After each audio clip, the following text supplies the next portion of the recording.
Today we will be discussing the pathophysiology of cystic fibrosis and its effects on both the respiratory and digestive system. Let's start with the basics of epithelial cells. Epithelial cells have two sides, the apical and basal side. They are covered in a tiny hair-like organelle called cilia, whose function is to trap foreign particles and move mucus, which is made by goblet cells. Goblet cells are found in between epithelial cells. The NKCC protein in blue is found on the basal side of epithelial cells. This protein is responsible for bringing chlorine into the cell using a previously established electrochemical gradient, and this creates a high concentration of chlorine ions inside the cell. On the apical side of the epithelial cell, chlorine can then cross the membrane and move into the lumen via the CFTR. Sodium ions can also pass in between epithelial cells, creating a high concentration gradient of sodium and chlorine in the lumen. Thus, water will follow and cause a thinning of the mucus layer. In individuals with cystic fibrosis, the CFTR protein does not function properly. Chlorine ions are still brought into the cell via the NKCC protein but cannot be moved into the lumen. As a consequence, water will not be moved into the lumen either, and this will cause a buildup of thick mucus causing congestion.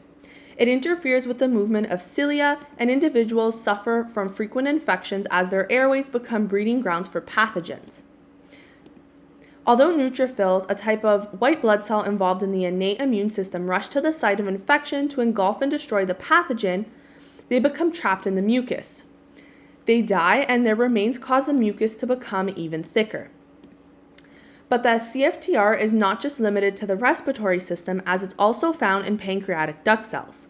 Pancreatic duct cells make a compound called bicarbonate. As with epithelial cells in the lungs, the NKCC transport chlorine into the cell, CFTR move it out of the cell into the lumen, and sodium ions will move into the lumen in between cells.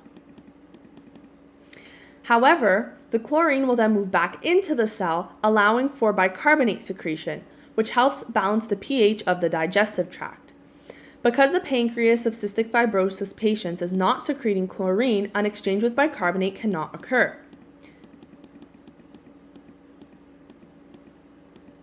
This leads to a decrease in bicarbonate secretion and increase in stomach acidity, causing heartburn and ulcers. Further, because chlorine is not being secreted, water is once again not being secreted into the lumen, causing a mucus buildup. Thus, digestive enzymes of the pancreas cannot be secreted into the small intestine, an important site of digestion. And that's it for today. I hope you learned a lot about cystic fibrosis. Thanks for listening.